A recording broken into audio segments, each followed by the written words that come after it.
Welcome to Uncopyable Women in Sales. If you're looking for actionable insights and real-world tools to turbocharge your sales starting tomorrow, well, you're in the right place.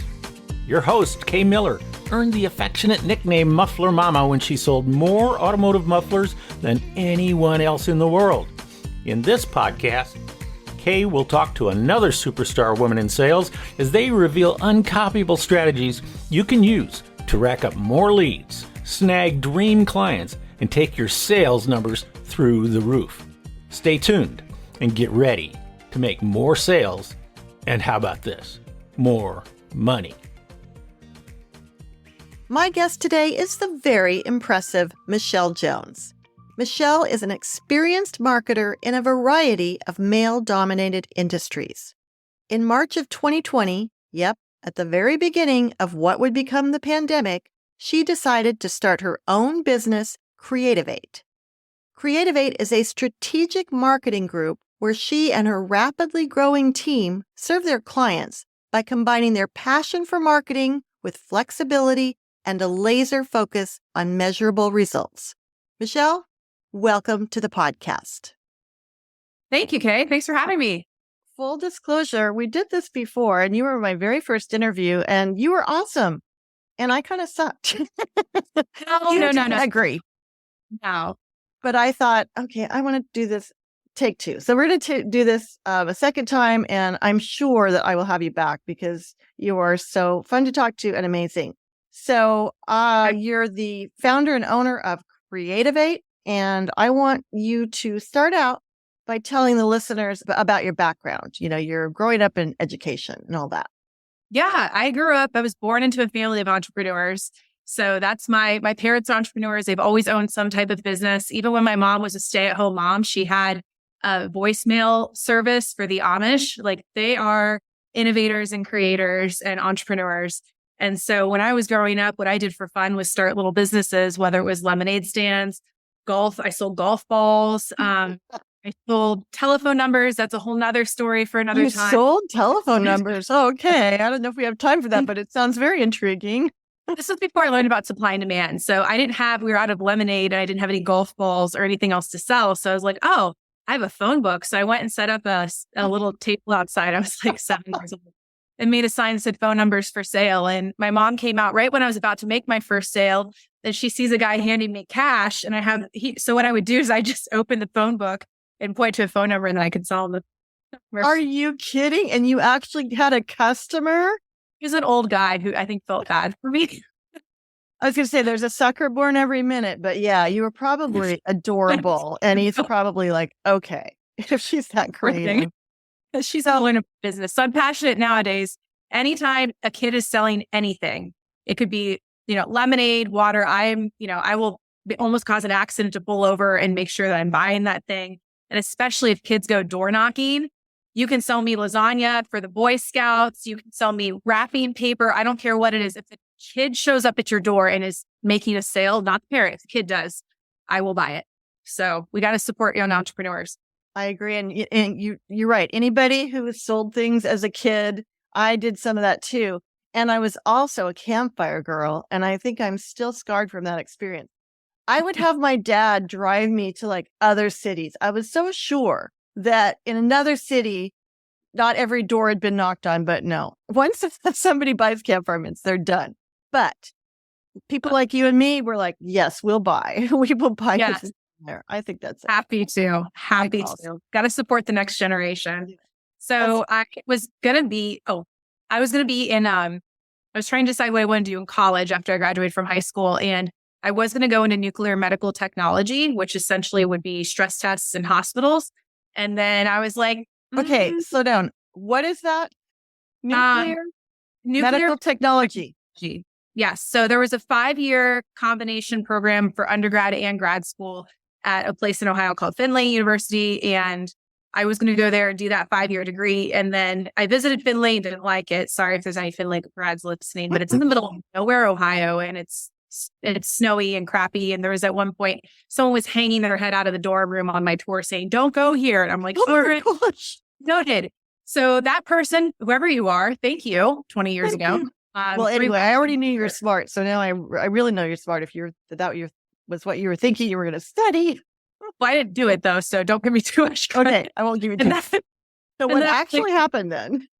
Well, then I was like, I don't want to be in a hospital because that's basically, you're going to be working in a hospital or an outpatient facility. And I'm like, I don't want to do that. And so growing up, I was always doing businesses. If I was sick, my parents always said they knew I was better because I had scissors and glue in my hand and was coloring things and making things. And so I decided to go into business and ended up in marketing, ended up being a great fit.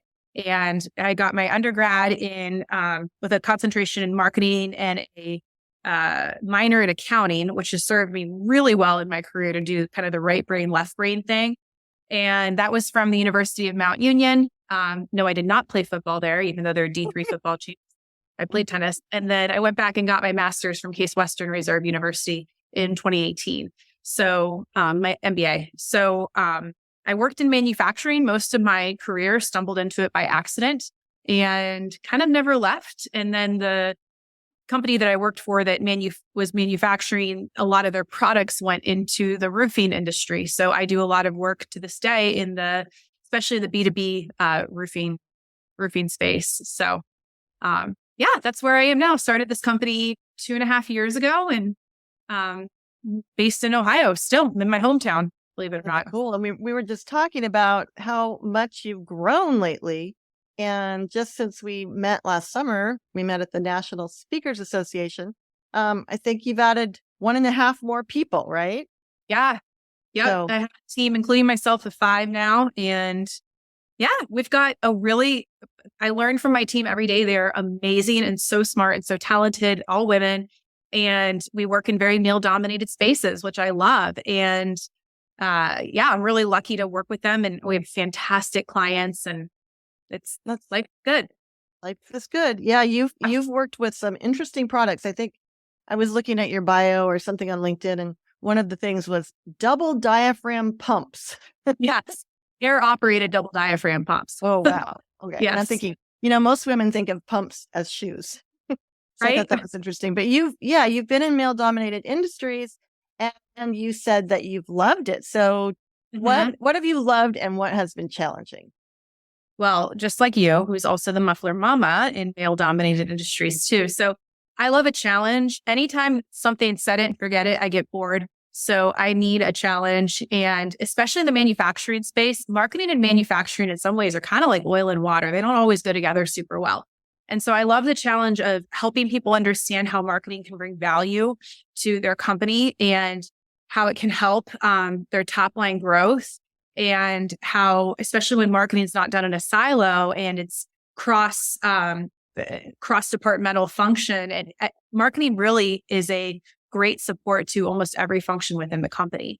So I love helping people understand the value of marketing and how it can truly be a huge contributor to driving growth. And it's not just a cost center anymore; it's an investment center where you can see ROI. So that's fun for me. And one thing that's cool about your background is that you worked for all kinds of companies first. I don't know how many, but some huge companies. So you can take all that learning and apply them to your clients.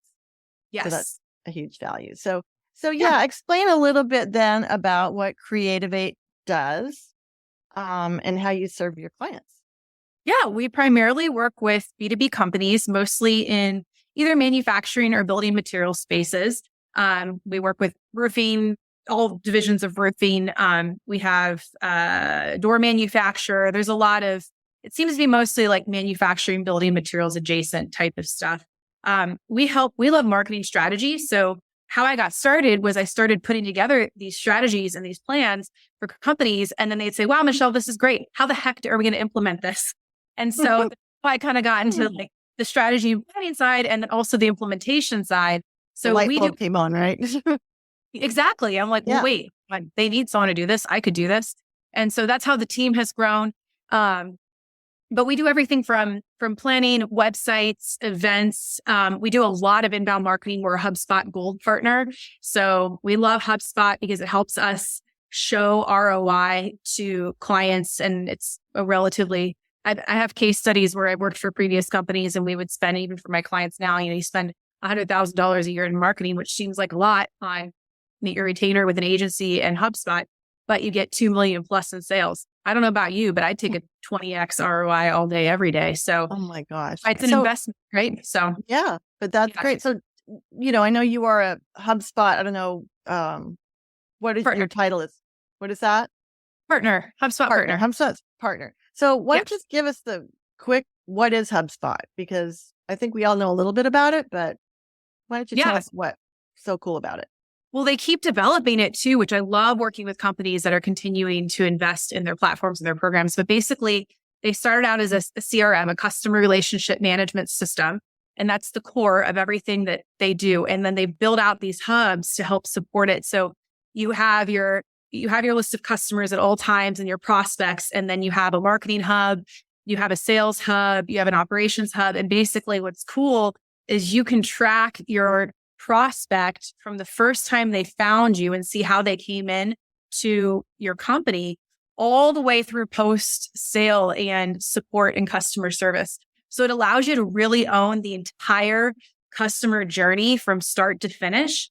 And so that's why sales plays in there, marketing plays in there, customer service plays in there, because everybody has a responsibility and has a touch point with a customer. And so to make sure that your customers have any consistent experience with your brand and your company is so, so important. And this allows you to have that oversight and to be able to do that.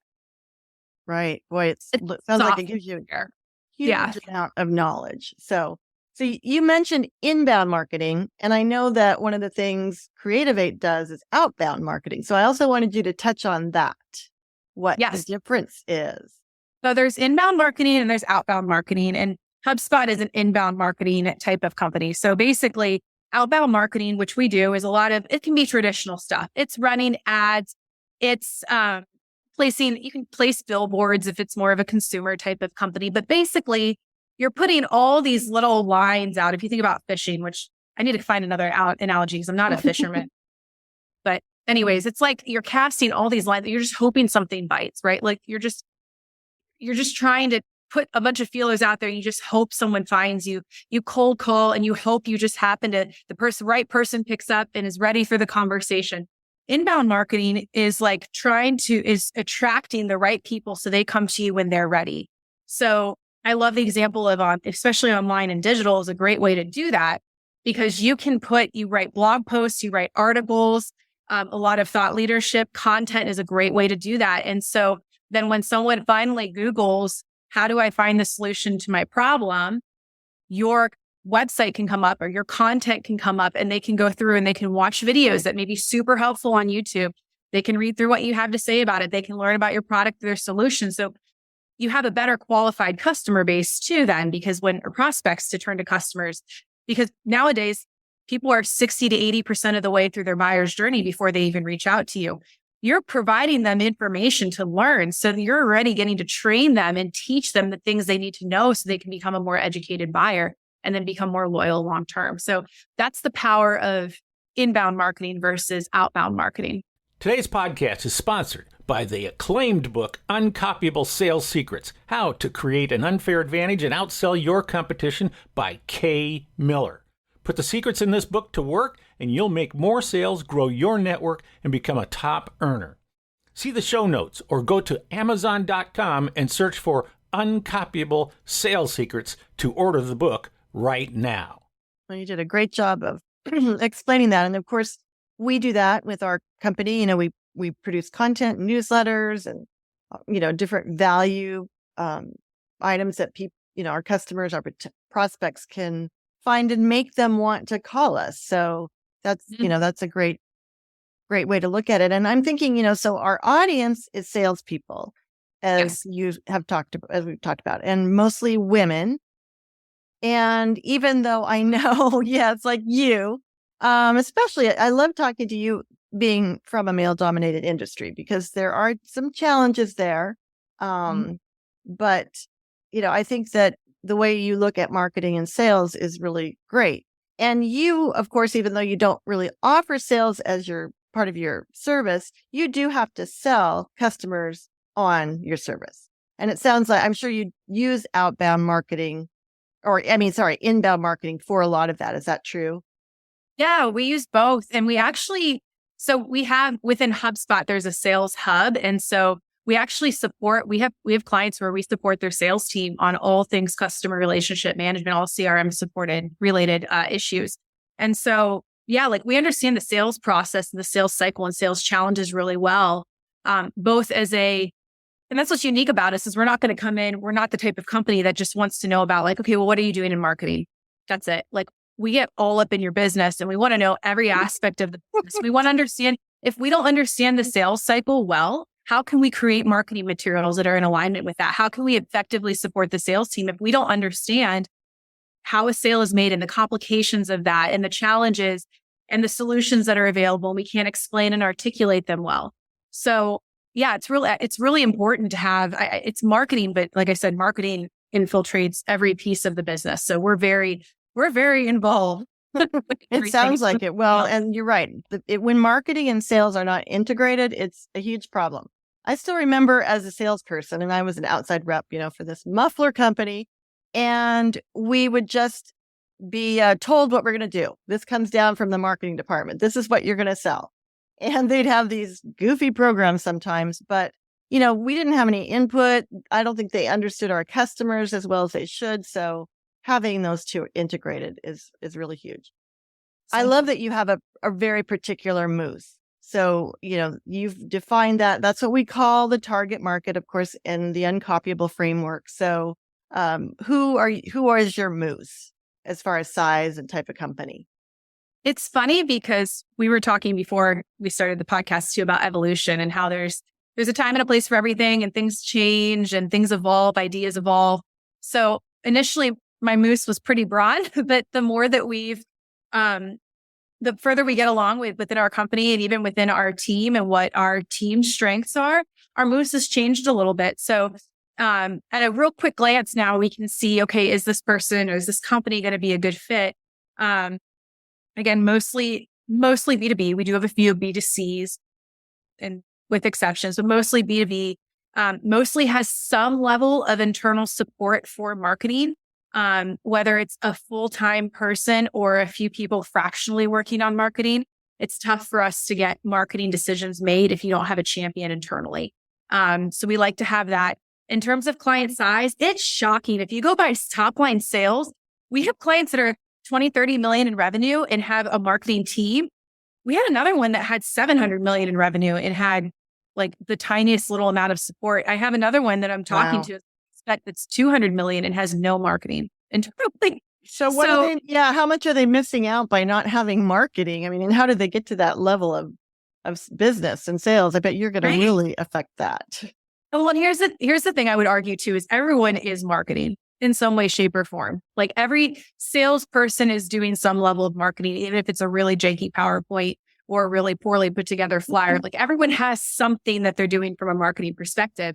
And it's kind of like a brand. If you don't define your brand will be defined for you. So it all exists out there somewhere. It's just when you bring in someone who's specifically dedicated to marketing, trying to go through and wrangle it all and figuring out what it all looks like. So yeah, so my moose is just, it's varied a little bit. And sometimes it looks like, it's the perfect moose on paper. And then you get up close to the moose and maybe you work with the moose and you're like, this is not a good moose. Or it will be a moose that looks like it fits the majority of what would be a good moose for us. And then you start working with them and they're fantastic, like better than the other mooses. Is it mooses?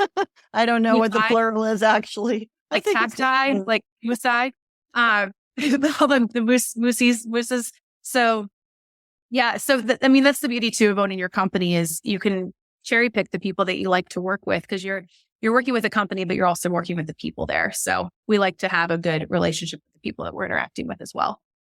Right. And then you're more effective. I love, by the way, the fact that you say you will not sell a client if you don't think they're a good fit, because that's not a win for anybody. But you have pivoted and realized who your very best moose are. And I'm sure they're the happiest ones, most fun to work with and all of that.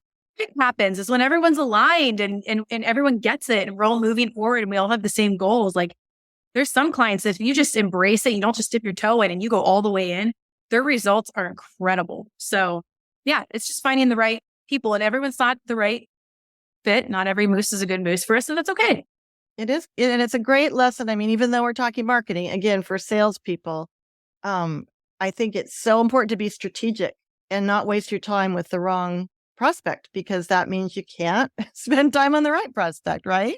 Yes. Opportunity cost. I'm sure you learned that in one of your classes. So, Yes.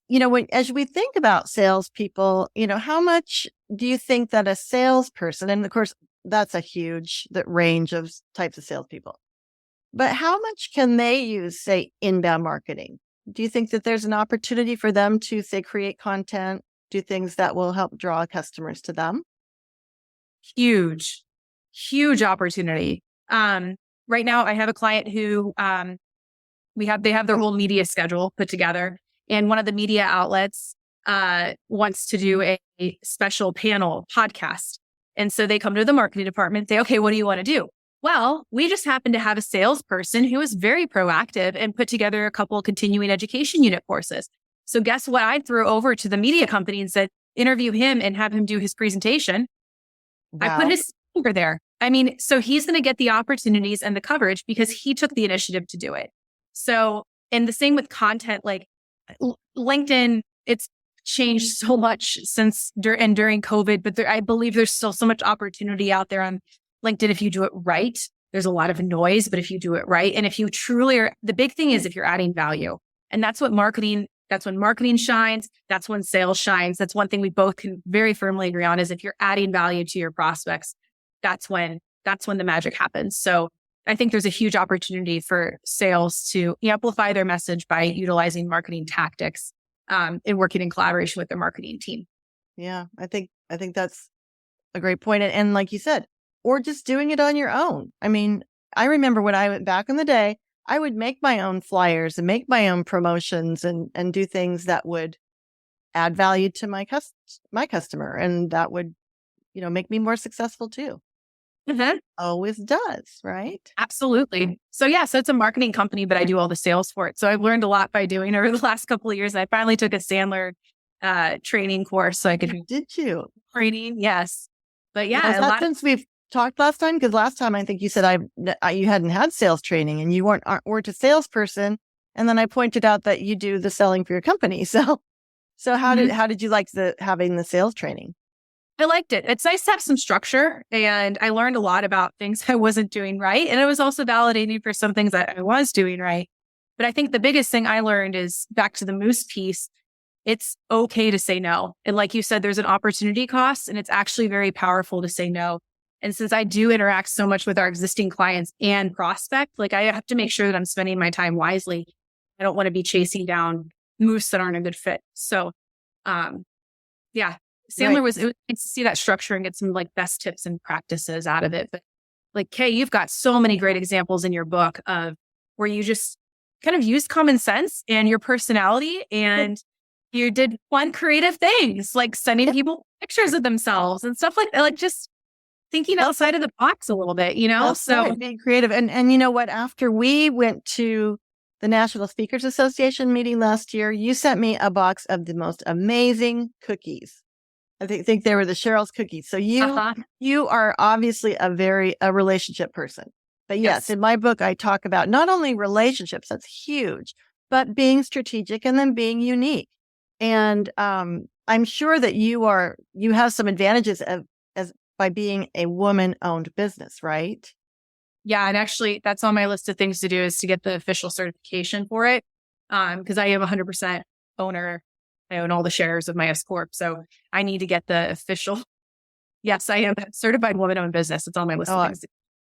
I didn't know you had to do that certification, but that makes sense. I'm sure there are people that try to work the system there, but you're definitely legit. So, for big, like Fortune 500 companies and publicly traded companies, they have to check the box. And if you do any procurement or government stuff, they have to check the box that they work with so many minority-owned businesses. And so that's my official, like, yes, I am a woman-owned business. They can check the box if they're working with so many of those. Right. But I mean, like I said, the rate you're growing, you're going to have to keep hiring more people. That's a good problem to have. Yes. And you just went on a cool trip through Europe. So you got to have time for fun too, right? Always. What's the point in life? What's that? What's the point in life if you're not having fun? Work, personal, all of it. So what would be your advice to women in sales? What would be a couple specific things? We've talked about knowing your moves. I also know that you are very passionate about results, but are there any action steps that you can think of that somebody could do? That is a really good question. Maybe I threw it at you, but another thing would be to create your own content. Someone could write a little ebook, even if they're their own salesperson, and hand that out or send it or email it, and to build value. That would be something that I think you would come up with. So maybe I kind of caught you off guard there, but do you have anything that you think could set the people apart that are listening? I have a couple things actually, and thanks for giving me a second there to kind of warm up my brain. I think one big thing is, this is kind of a non-traditional answer, but is community. I think it's finding other women or other people that you can bounce ideas off of, or if you're frustrated, you can talk about something or think through things. I'm so blessed to have a network of mentors and friends and people that I just like to talk with, who can shed some insight or give ideas and give me things I never would have thought of that can make the sales process better. And I think the other thing too, is I talk about this a lot this year, I've talked about it a lot, is authenticity. There's so much noise out there. Like whether it's you go on social media, whether you go in your day-to-day life, your phone, your emails, there's noise everywhere. So how do you cut through the noise? And I think a lot of that is just authenticity and being true to yourself. It would be totally like me. Actually, okay, I have done this before. For example, I found a company. There's a company in like Africa, I think, and you can send them a logo or a photo, and they do these dances, and they're like shirtless guys in their like sweatpants, and they'll hold up a sign that you send them, and they'll do a whole dance to a song, and then they'll send it back to you. And I send that to clients as a, hey, congrats whenever you've hit a big milestone, because it's hysterical. Oh my gosh, that is so. Yeah, fun and funny. That kind of reminds me of the old jib jab. Remember that? Yes. Where you Absolutely. that was so fun. That was so fun Yes. at first, especially because it was so unique. But that sounds, go ahead. I was just going to say, but that's authentic to me and my company. I'm a goofball. We love to have fun. I jokingly say my company gives 3 Fs. We give it Fs about family, food, and faith. Not in that order, but those are the boy, I'm so disappointed. Can we add a 4th? Sorry, I made it myself. But I mean, so those are, so sending that to a client is very authentic to who we are as a brand. Yes, we love to goof off and have a lot of fun, but we're serious and we get stuff done. And my team with the times I see my team get the most frustrated is when the people are dragging their feet, or they're stuck in the mud, or they're spinning their wheels. We're like, let's go, let's get stuff done, let's get results. So I think authenticity is really a huge piece. If that's not you and that's not who you are, then don't try to be that, because it's going to come through as very disingenuous and fake. Yeah, there's enough fake things around. Yeah. And, we talked a little bit beforehand, and I told you I've actually been dealing with some mental health issues. And, you go into social media, LinkedIn, the internet, everybody's doing so great. It's hard to sometimes be vulnerable, but that's part of authenticity too. It's very different from what you're talking about.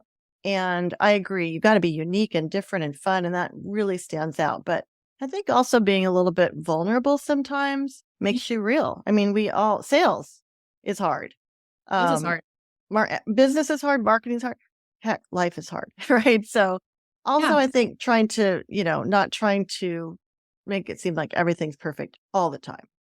No, because it's not. And actually, I'm glad you mentioned that, because that's another thing of this with community is ask for help. Don't be afraid to ask for help if you need it. I've had a lot of fun this summer. I haven't been traveling as much. And so I've been taking local business owners out to lunch for no other reason other than I just want to pick their brain and learn as much as I can from them. They're icons in our community, and I just want to get to know them and learn what I can from them. And so that's also been really, really helpful too. And it just never hurts to grow. If you're in sales, you're probably a networker to begin with. So it's just finding your network and your team and asking for help, and doors start to open, but you can't try to turn. Someone told me this quote the other day. You can't try to knock on a wall and expect it to turn into a door and open. So go find a door to knock on. And one of the big things that I think good salespeople, good marketers curiosity is so huge. Just being curious. And you go back to the, how to win friends and influence people in it. And the best conversationalists are the ones that listen, but also really curious. And the fact that you're going out with business people, having lunch, picking their brains, that really shows that you have that. Mhm. And I mean, you're young. You're just a young pup. You're young and fresh. You got all this energy.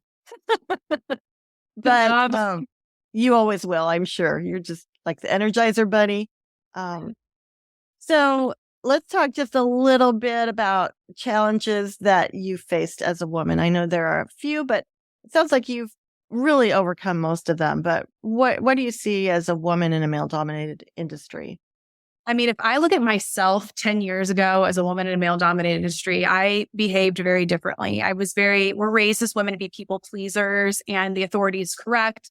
And so I very much was like, okay, here's my nice box. I need to stay within it. And if someone who was authority said or did something that I didn't agree with, I didn't really raise any red flags. Let's go to Michelle now, who is not a for herself or her team.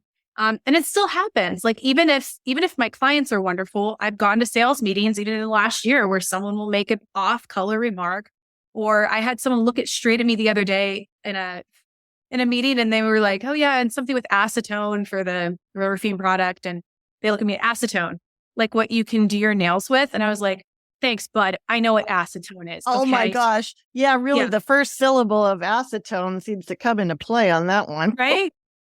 I had another one where I was in a contractor office, and the guy I was with a salesperson, and the contractor would only talk to the salesperson. Now, I think it's also important as women that we find advocates, because the salesperson I was with, about halfway through the meeting, it recognized that this contractor hadn't even looked at me.